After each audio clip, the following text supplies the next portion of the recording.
Something, we're going to have some release notes to go with it. They're going to tell you what we changed, what we fixed. They might tell you what we broke. Read through it. Determine if whatever we fixed is something that you were having a problem with. If we fixed something that you're not using, then delete the email and move on with your life.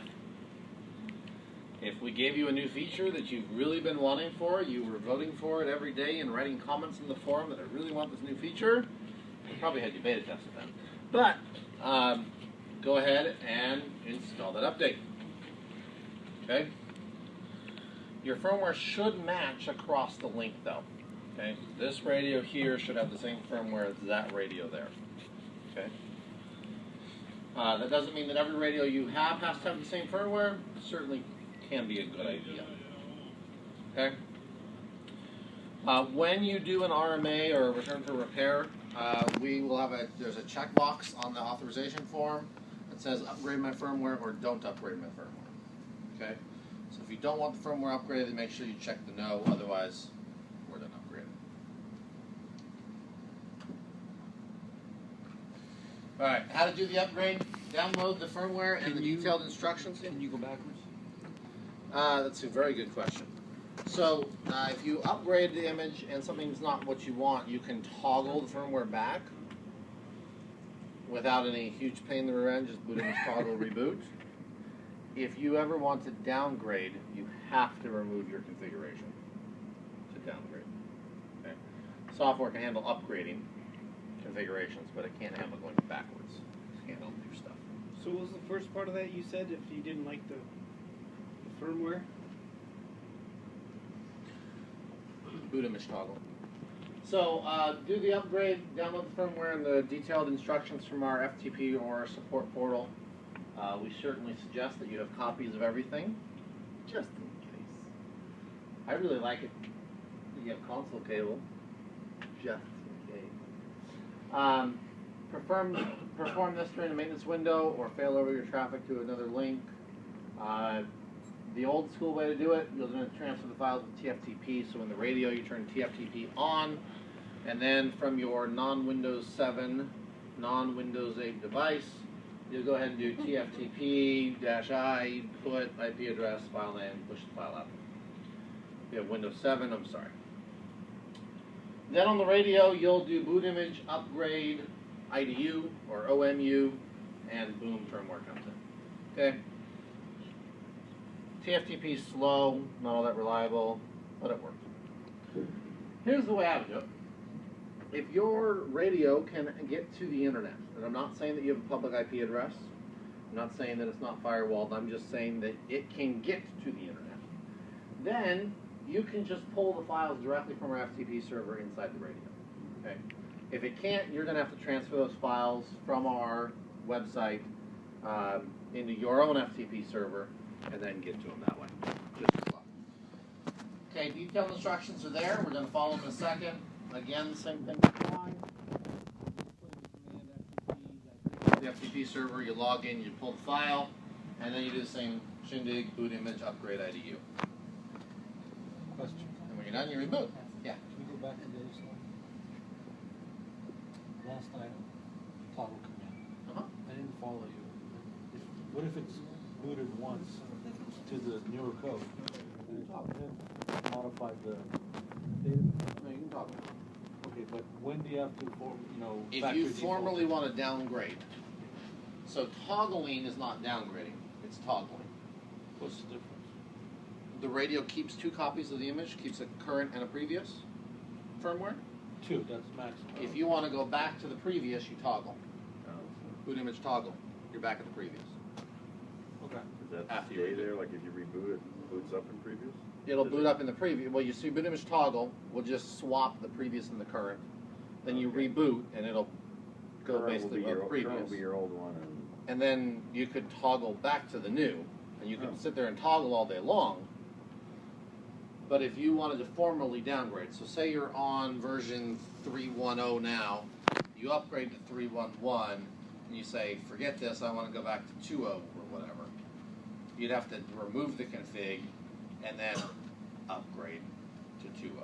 But if you had the last backup of 2 whatever, you If could, if your previous image was 2.0, you just boot image toggle.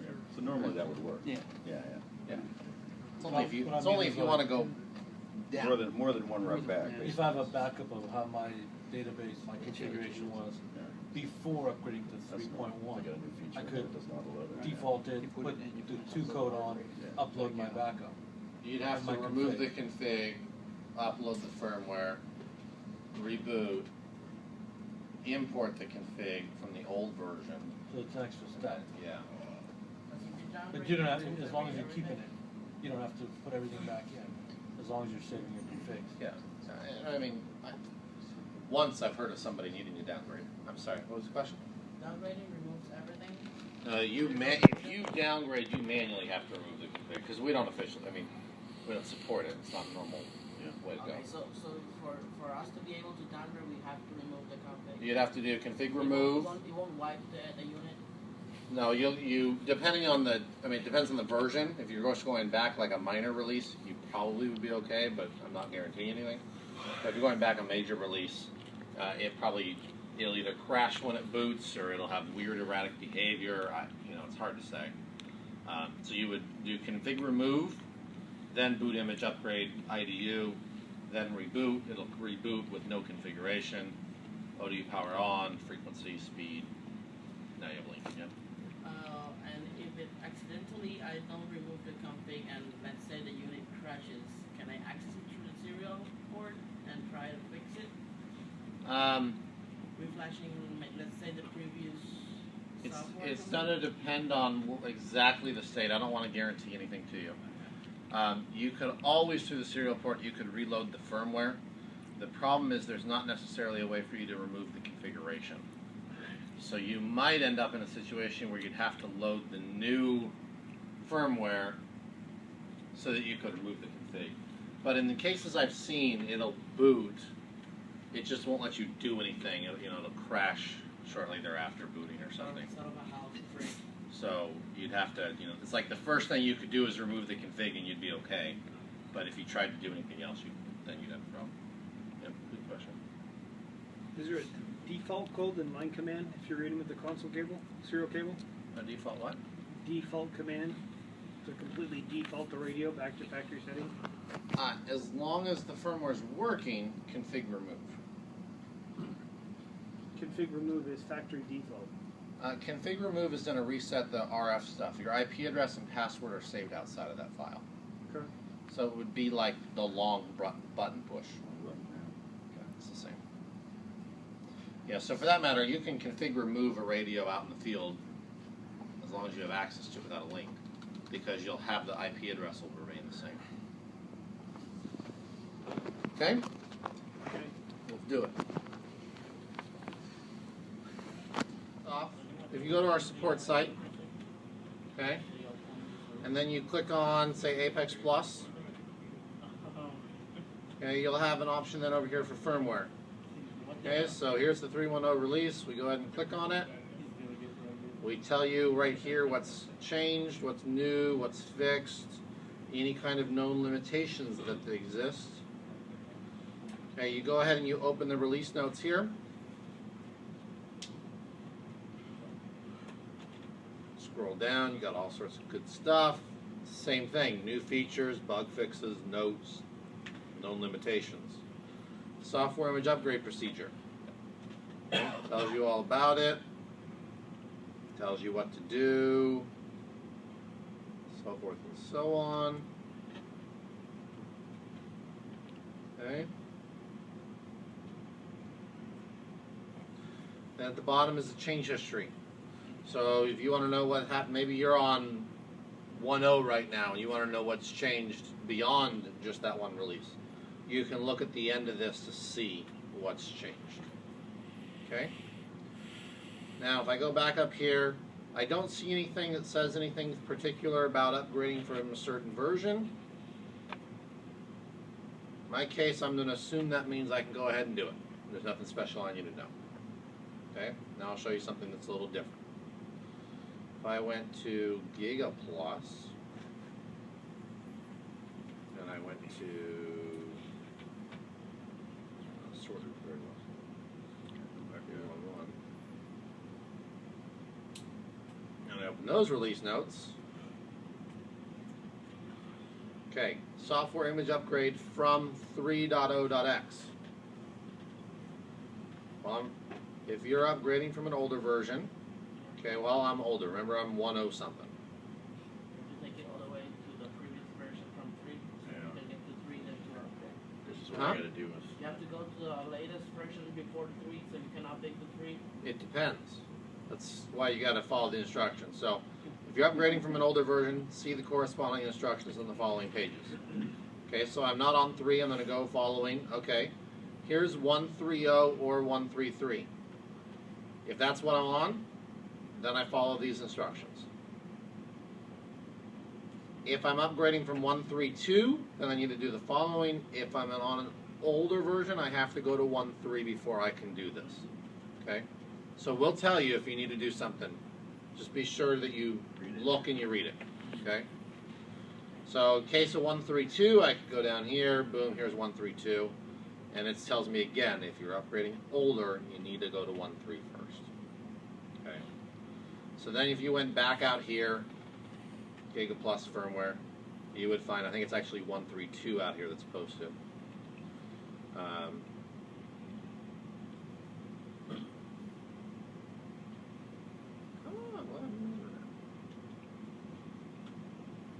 Alright, Verizon's unlicensed backhaul's dying. Anyways, out here you'd have a link to do, to download 1.3 and then you upgrade from there. So, okay. This could be an adventure if you have to. I haven't done it. I just haven't pulled that trigger. I'm scared. Delegate it to somebody then. Yeah. And make sure Scott's not on vacation. Alright, so let's say I want to do this on a radio. Okay? So here I am, I'm on a radio. I want to upgrade firmware. So over here I have the release notes. I have this somewhat memorized, so I don't really need to look at it. But, okay, first thing it tells me to do is make sure I can ping this server. Okay, so let's go ahead and try it. Okay, so I need to go to debug prompt. Debug ping. Okay, I can ping the server. Of course, I pasted the IP address, so I suppose it like that. Okay, so I can ping it. Let me go back to the CLI.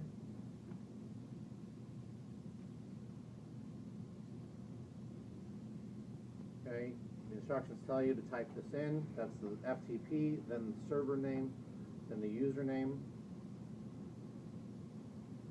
Get, I don't remember the file name. Okay, so here's what I just did, right? And this is what I'm going to do.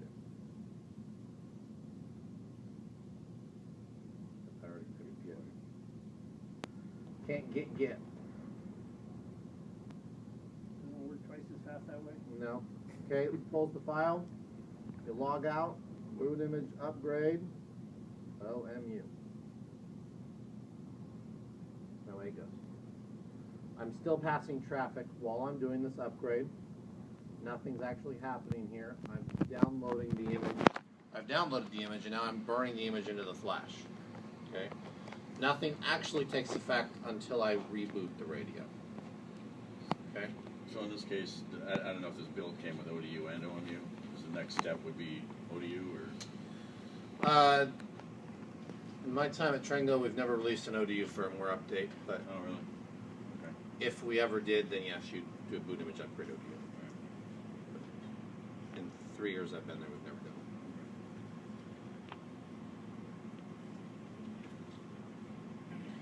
it. A little bit easier than the old Giga and Apex, where you had all the different images and you had to do them one at a time, and yeah. Does take some time. I'm Well, not gonna lie to you. I bricked 1 giga. That was nice.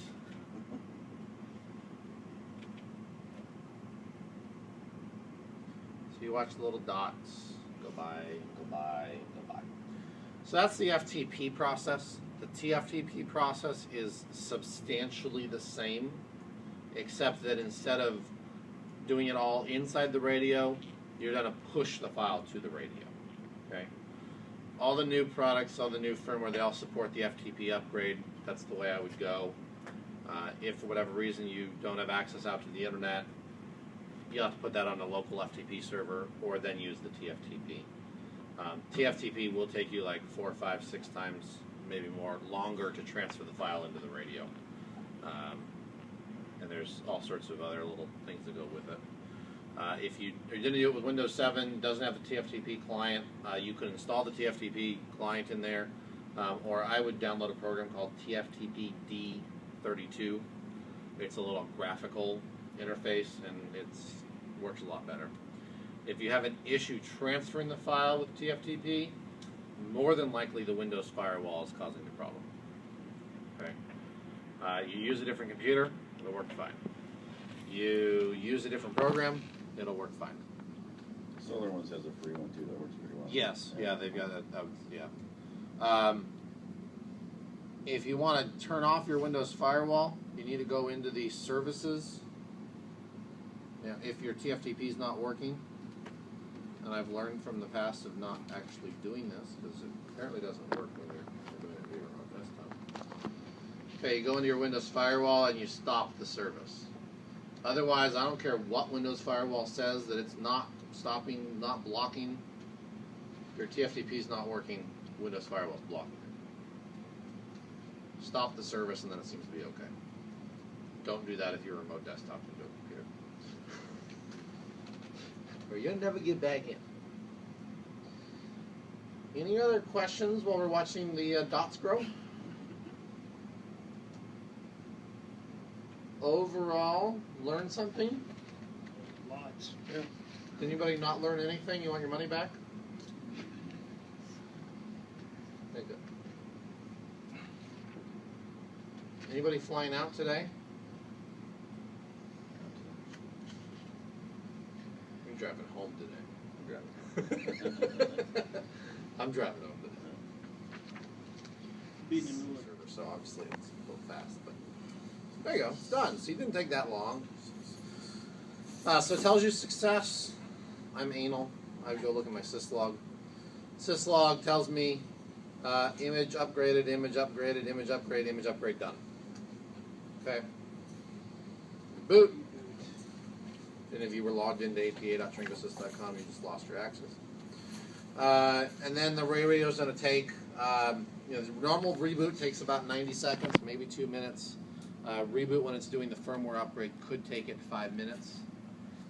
If you do not get the radio back within 5 minutes, wait another 5 minutes before you do anything. The worst thing that you can do is unplug the power while it's doing it. Okay?